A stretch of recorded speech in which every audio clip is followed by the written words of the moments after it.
Hello and welcome to this video brought to you by Smart Exam Resources.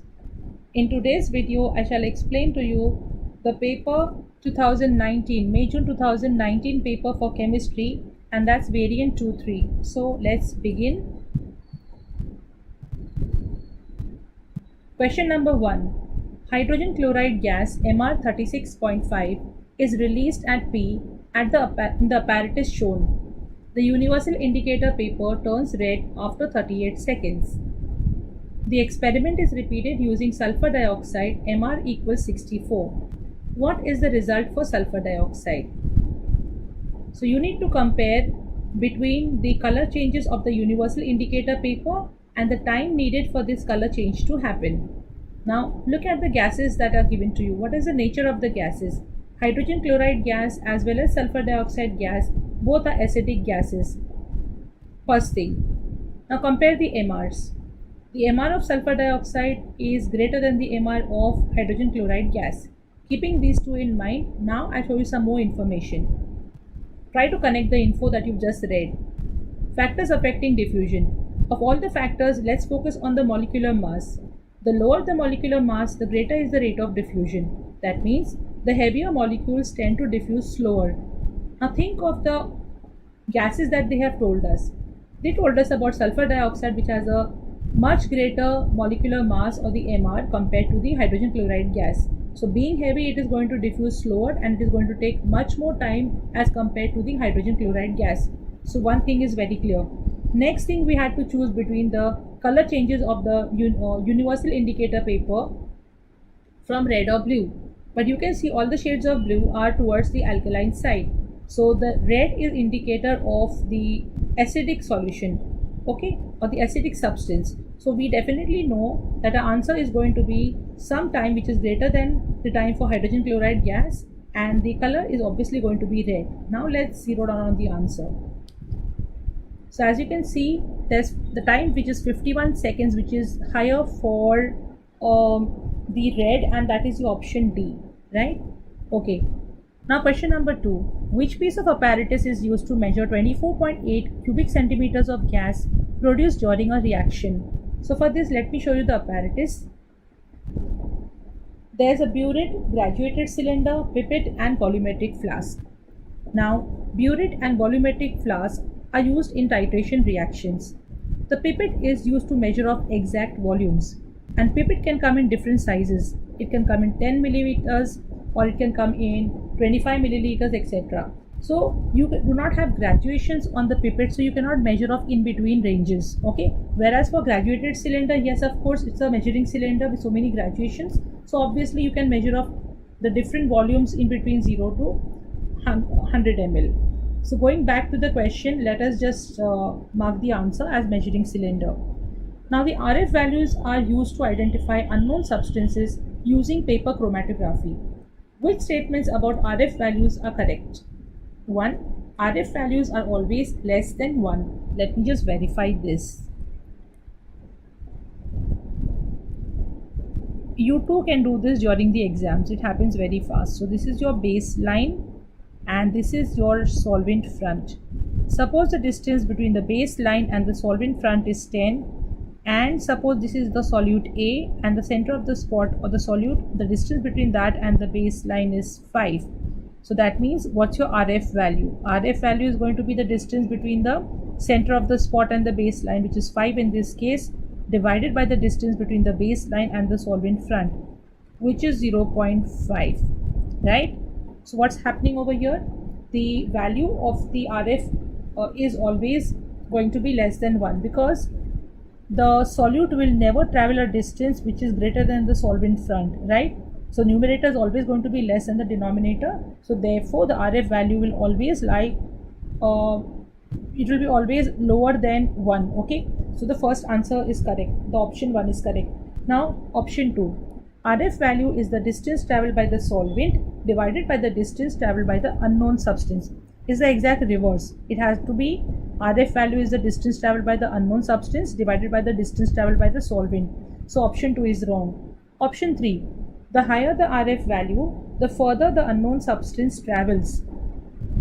Let me just see if it is true. So if I take another chromatograph chromatogram, and if I write here the baseline, and if I make it the solvent front, if this is again 10, and if this solute here travels a distance of 8, and if the RF is 0.8, so now compare. The right hand side gives an RF value of 0.8 and the left hand side gives an RF value of 0.5. So for the RF value to be higher than 0.5, the numerator had to be larger. So the numerator had to be larger, meaning the distance between the baseline and the center of the spot had to be greater. So the solute obviously traveled a larger distance to have a RF value of 0.8. Therefore the option 3 also is correct. So I can say comfortably that the option B, which consists of 1 and 3 as the options, is the correct answer. So let me just mark this. Okay, now going to the question number 4. The structure of an atom is shown. Which element is the atom an isotope of? Now for that you write down the atomic number, which is Z, and that is number of protons, which is 7. The mass number I have written as A, and which is equal to 7 plus 8, which is 15. Now which element is the atom an isotope of? So first you should know what isotopes are. So isotopes are atoms of the same element having same atomic number but different atomic mass number. Now there in the example given here, the Z is 7, the atomic number is 7. If we need to find an isotope, then we need to see which element in the periodic table has an atomic number of 7. So as you can see, it is nitrogen that has an atomic number of 7. So what is the isotope? Isotope is 7.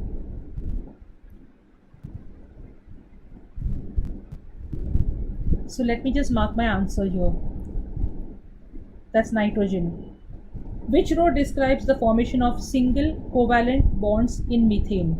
Okay, covalent bonds refers to the sharing of electrons. It doesn't refer to the transfer of electrons. So option C and D are wrong. Okay, and now the next thing that we have been asked is in the formation of single covalent bonds in methane. Okay, is it that both the atoms gain a noble gas electronic structure? Now let us verify this.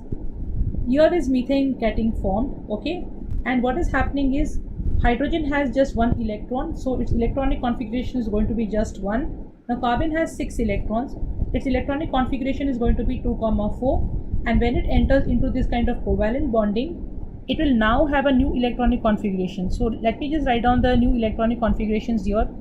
The new ones I'm writing maybe here. Okay, I'll just write new here. So hydrogen will have an electronic configuration of 2 because it has got 2 electrons in the outermost orbit, and carbon will have an electronic configuration of 2, 8. Okay, so obviously what is happening is the number of electrons are changing. So isn't it similar to the electronic configuration of helium? Helium also has 2 electrons. Okay, and neon has total 10 electrons, atomic number is 10, so it also has an electronic configuration of 2, 8. So isn't in the whole process of sharing, hasn't hydrogen tried to reach the electronic configuration of helium, and hasn't carbon tried to approach the electronic configuration of neon? Yes, and those are noble gases. So the idea is to become more stable. So the option obviously over here is the option A. And question number 6.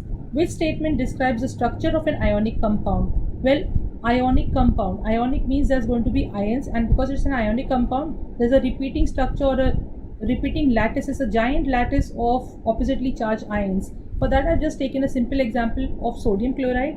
Now sodium chloride consists of positive sodium ions and negative chloride ions. That's a repeating structure throughout. Okay, positive, negative, positive, negative. So that's true. The first option itself is true. Don't need to look further down. So it is a giant lattice of oppositely charged ions. The 7th one, when propane burns in air, carbon dioxide and water are formed. What is the chemical equation for this reaction?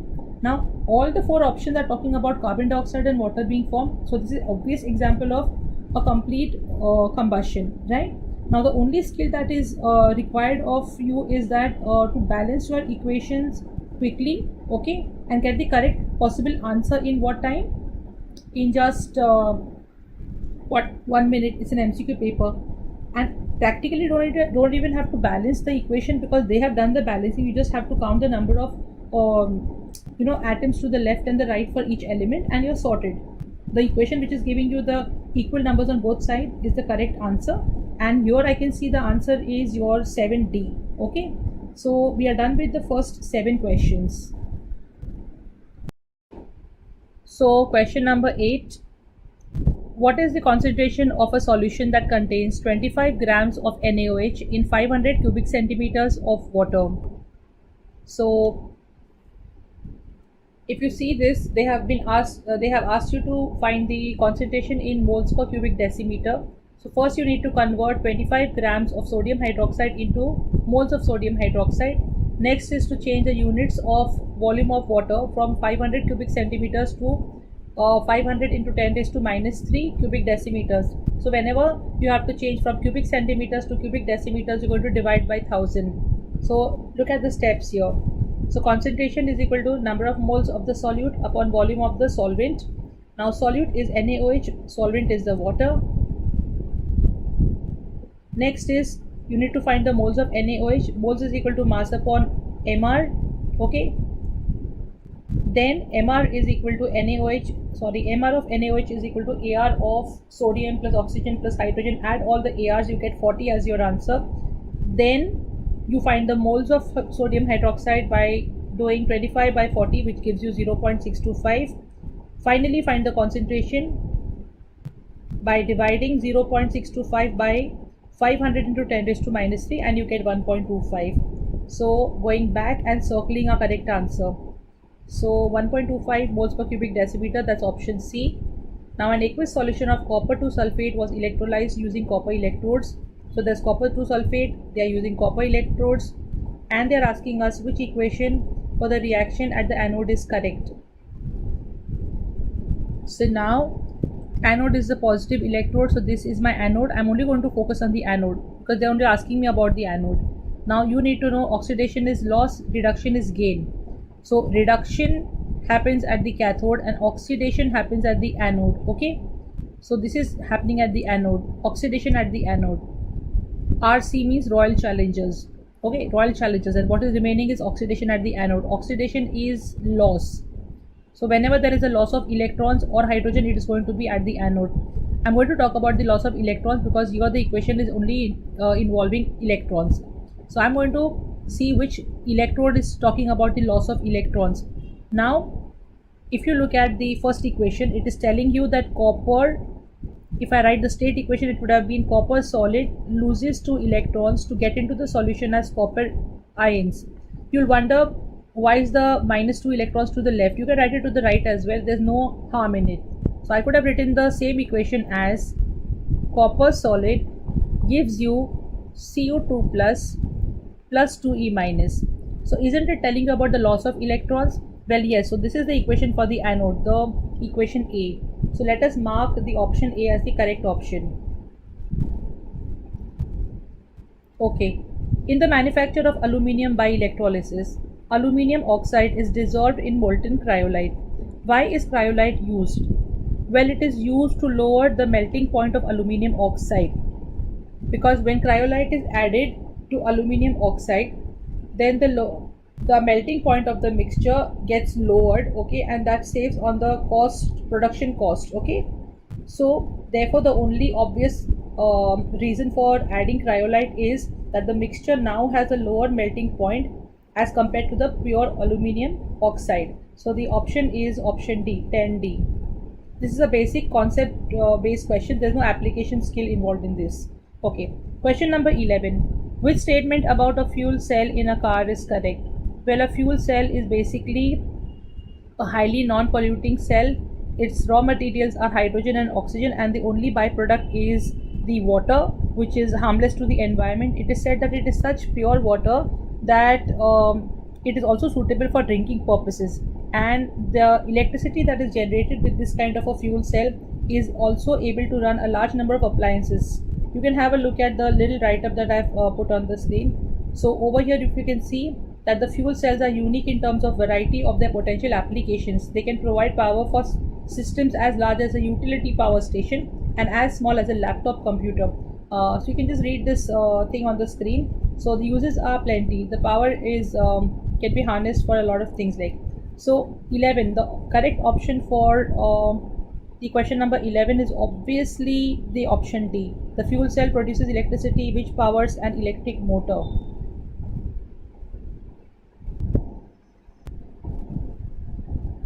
Methane burns in oxygen to form carbon dioxide and water.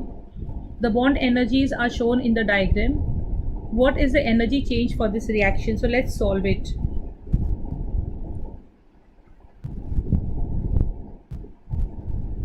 Okay, so as you can see, I have written a few things on the screen already. So always remember, whenever there are bonds being broken, energy needs to be supplied, and therefore the reaction is endothermic. And when new bonds are formed, energy is released. So bond formation is exothermic and bond breaking is endothermic. So over here we are trying to break the bonds of methane and oxygen so that they react to form carbon dioxide and water. So always remember, whenever you're supplying energy, the sign of the energy has to be plus. Okay, so it is plus 2632 kilojoules per mole, you can see, because that is the total amount of energy that goes into breaking the bonds of methane and oxygen. And when it is exothermic, you write it down as negative. Okay, so I'll explain to you. Now when you want to break the bonds of methane, how many CH bonds are there? There are 4 CH bonds. And if you look at the table for the bond energies, one CH bond is 410 kilojoules per mole. If you have to break 4 of these bonds, you need to multiply the CH bond energy value by 4. Okay, so 4 into CH bonds plus how many oxygen bonds are there? There are 2 O2 gas molecules that are formed. So if one O2 is going to give you an energy of how much? 496. You need to supply 496 kilojoules per mole. Okay, so that means for 2 you will have to supply 2 into 496, right? Okay, so when you add these two values, you get the final answer as plus 2632 kilojoules per mole, which is the total amount of energy needed to break the bonds of methane and oxygen together. Now bond making, after the bonds are broken, there's reaction and then the new bonds are formed. So carbon dioxide and 2H2O are formed. So one carbon dioxide, in one carbon dioxide there are already 2 CO bonds. Okay, so the amount of energy that you need to supply, the amount of energy that is produced or liberated when 2 CO double bonds are formed is 2 into 805.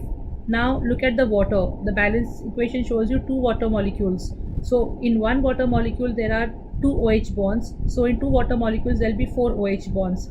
Therefore one OH bond is equal to 460 kilojoules per mole. So it will be total 4 into 460. So when you add all of this, what do you get? You get 3450 kilojoules per mole that is liberated. That is the energy that is released when bonds are formed. So to find the overall change in the energy, you have to add the two energies, okay, the bond energies. So always remember, it's very simple. If you put in the signs in the beginning, all the endothermic reactions you can put as plus and all the exothermic you can already write as negative. So when you add them, you simply add them with their signs.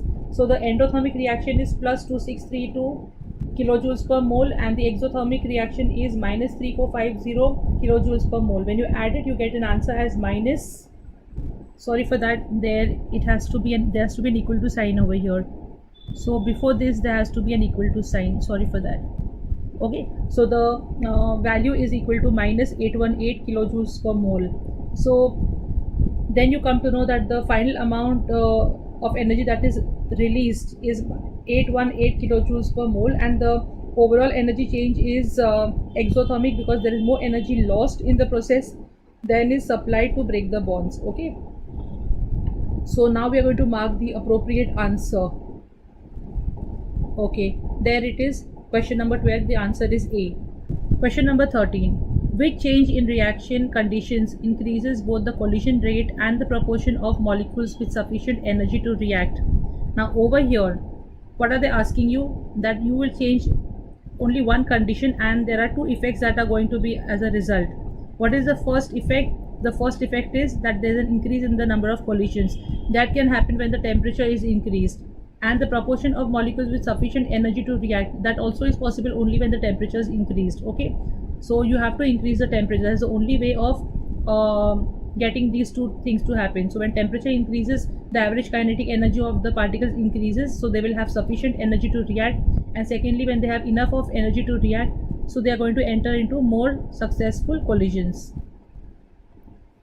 So the answer is obviously 13D.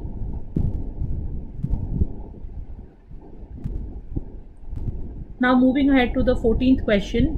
When blue-green crystals of nickel 2 sulfate are heated, water is produced and a yellow solid remains. When water is added to the yellow solid, the blue-green color returns. Which process describes these changes? Okay, let's have a look at the hint here.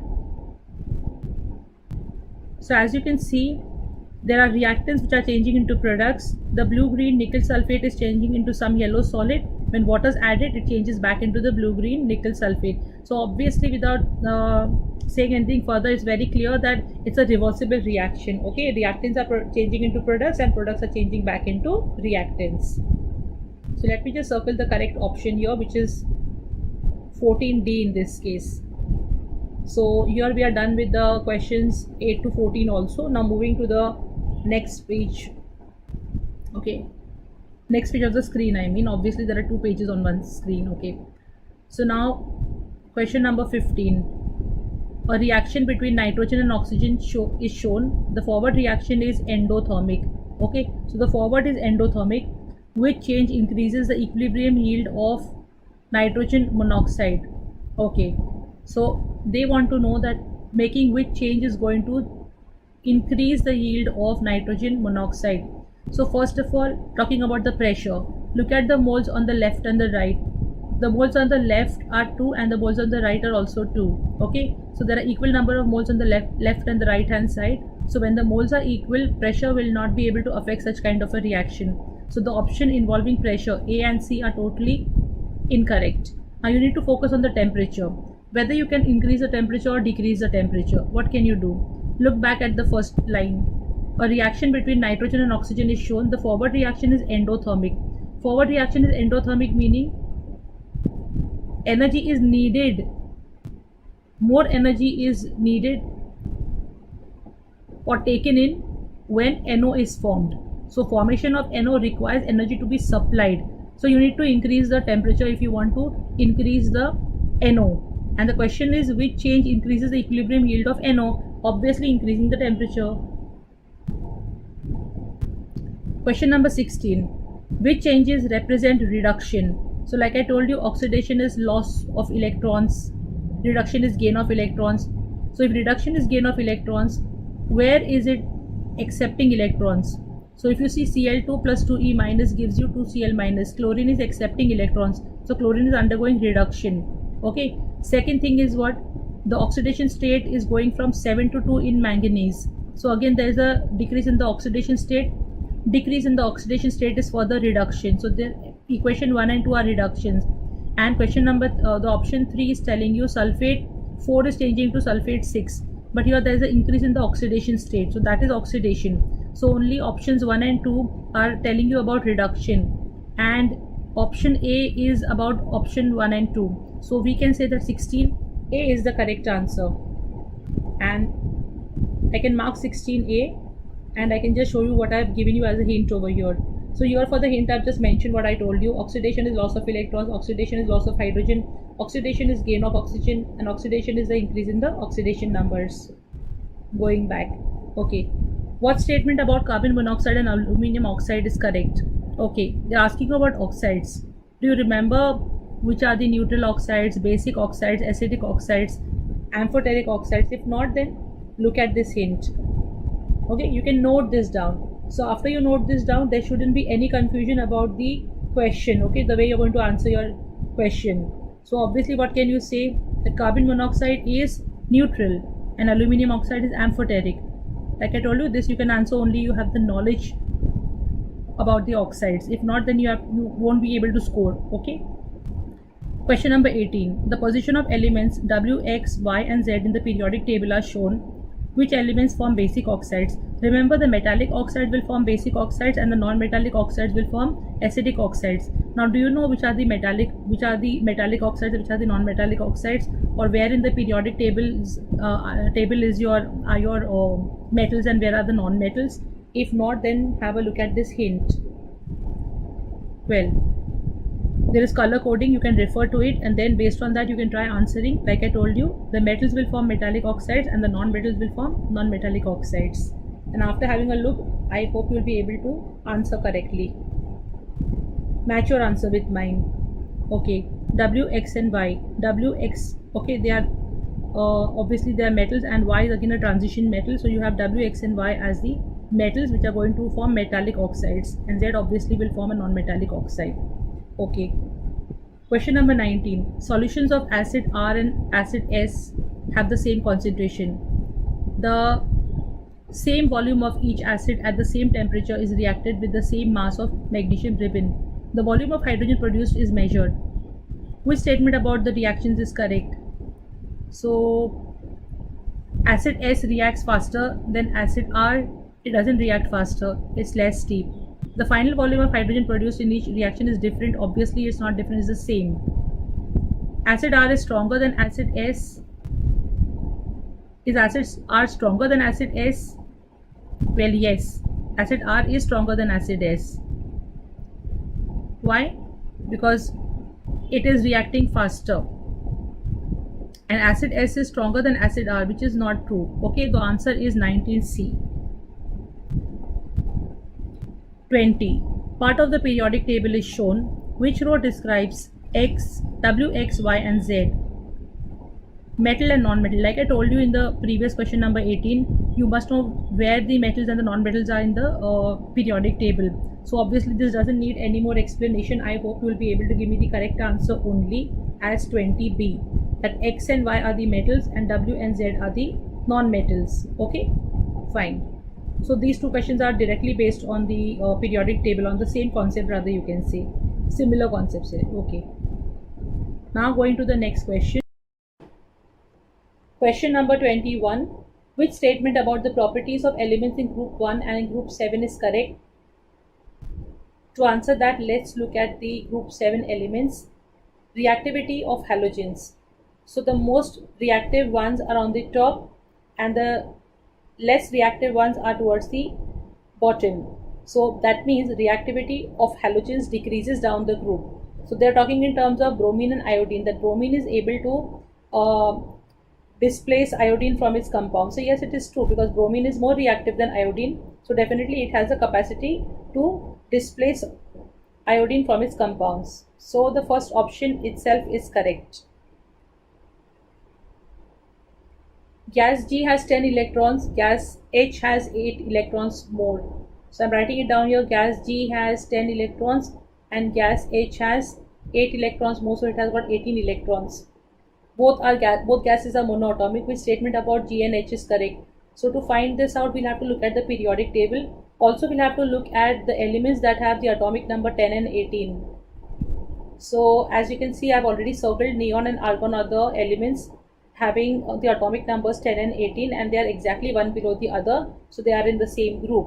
So obviously the statement is correct, the first line is correct, that both gases are in the same group of the periodic table. So let's circle it quickly. 23. Diagram shows the structure of two substances used to make electrical conductors. Which statement correctly describes X and Y? Now, as you can see, X looks like a structure of a pure metal because it has got atoms of the same sizes, and Y looks like a mixture of different metals. It's an alloy because the atoms are of different sizes. So obviously 23, the answer has to be B. Okay, 24. Magnesium nitrate, magnesium hydroxide and magnesium carbonate all decompose when heated. Which statement about these decomposition reactions is correct? So have a look at this chart here for the decomposition. You'll have to by heart all of this. There's no other option. After all of this, look at the state symbols also, and then you try to answer this question. So now I'm giving you the correct answer. So after looking at the table, you will realize that the option over here is 24C, which is magnesium hydroxide decomposes to release water vapor. Remember, the state of the water was given as a gas over there, right? Okay, 25. Zinc is extracted from its ore zinc blend using two chemical reactions. Which substance is reduced in reactions 1 and 2? As you can see, in the first reaction, zinc and sulfur are getting oxidized, so obviously oxygen is getting reduced.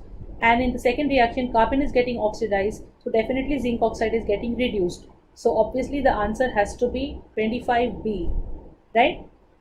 So I'm going to circle it quickly. Now 26. Four metals zinc, M, copper and magnesium are reacted with aqueous solutions of their nitrates. Okay. So the result is shown. What is the order of reactivity of these metals starting with the most reactive?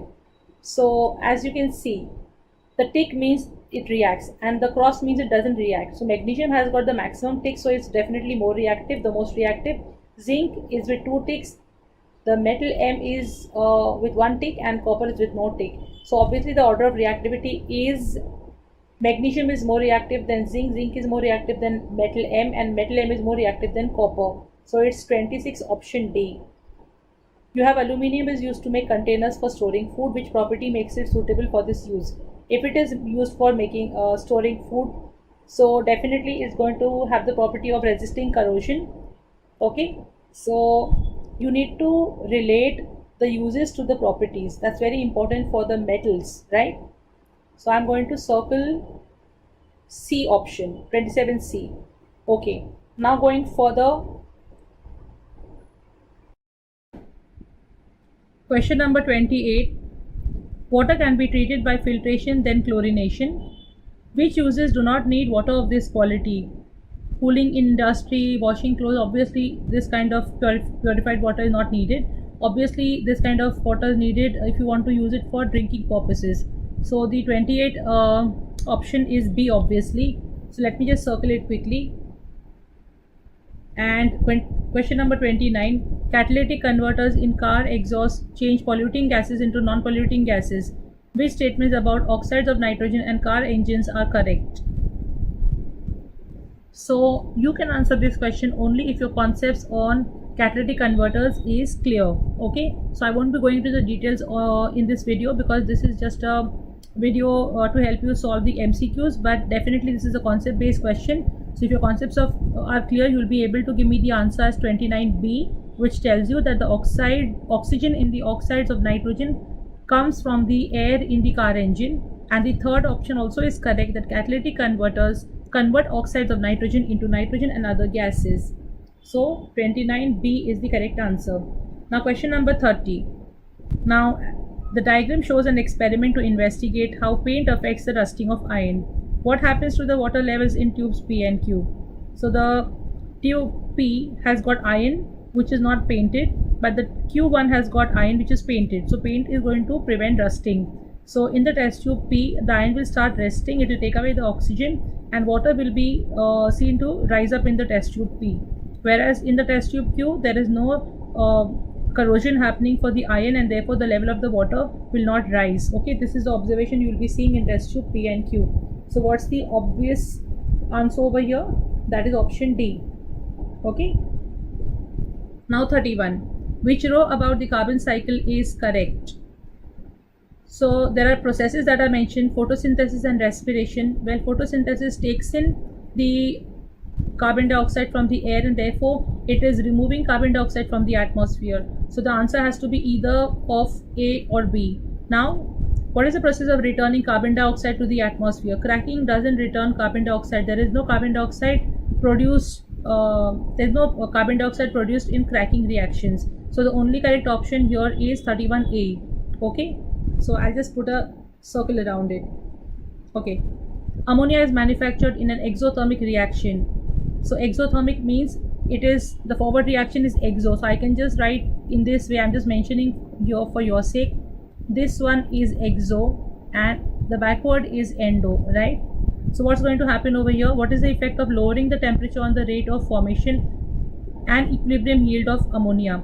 First of all, understand that to form ammonia, already heat is liberated.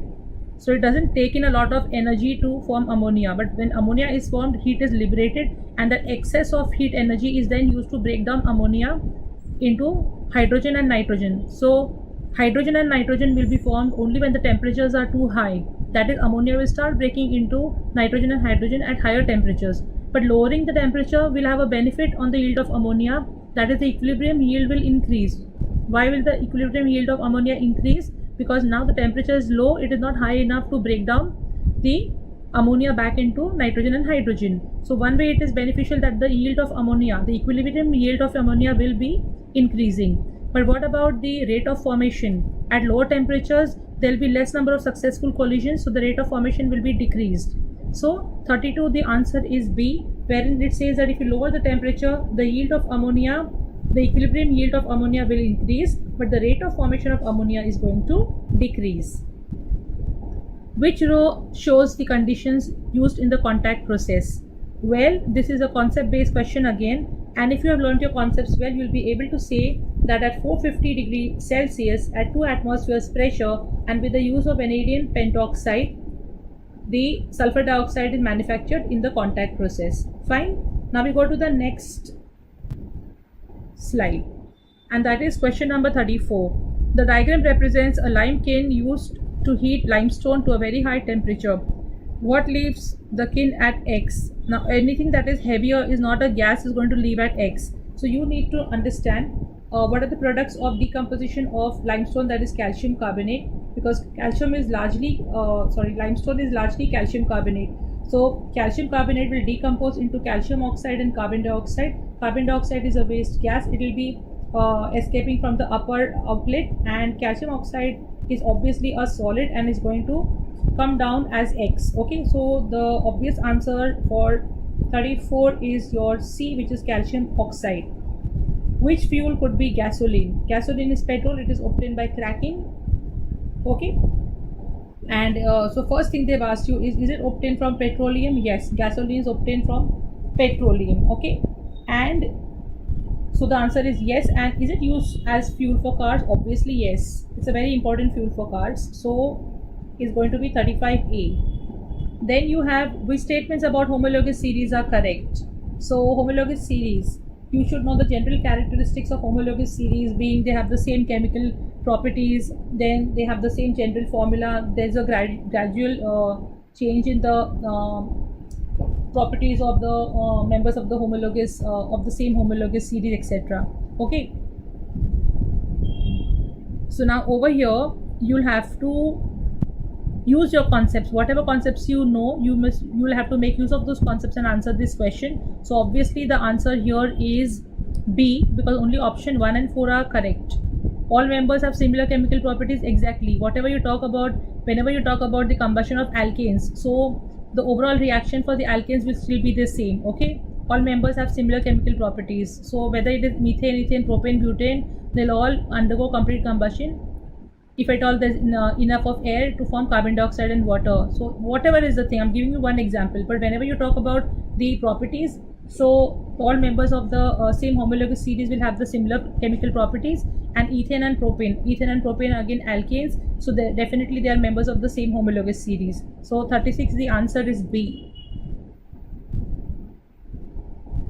Then you have which type of reaction takes place when methane reacts with chlorine in the presence of ultraviolet light? Well, this is a very simple reaction involving substitution, wherein if you begin with the starting molecule, which is methane reacts with chlorine and you get chloromethane and hydrogen chloride gas.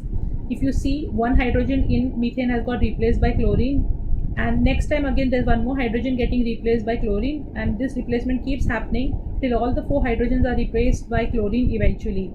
So this is a substitution reaction, so I'm going to circle the option for substitution reaction.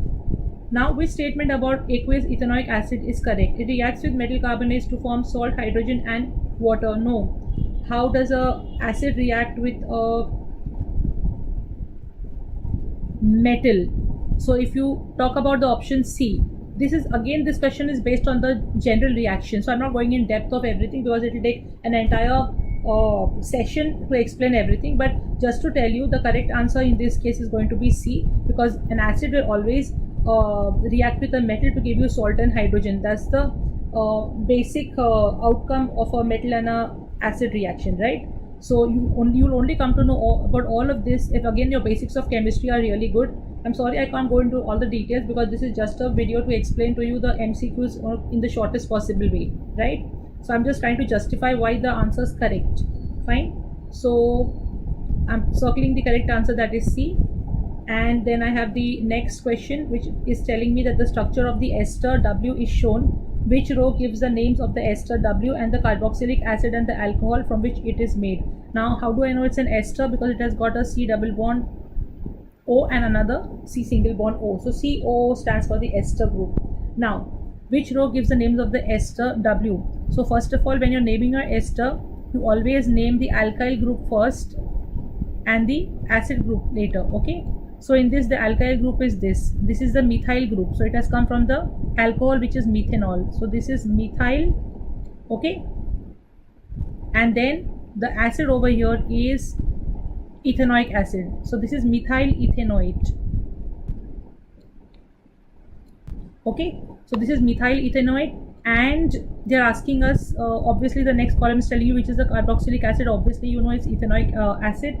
And the alcohol, like I told you, it's methanol. There's one carbon, so it's methanol, and in the acid there are two carbons, it is ethanoic acid. So overall it is methyl ethanoate. Okay, I'll just circle the option that is correct over here, and that's option C, right?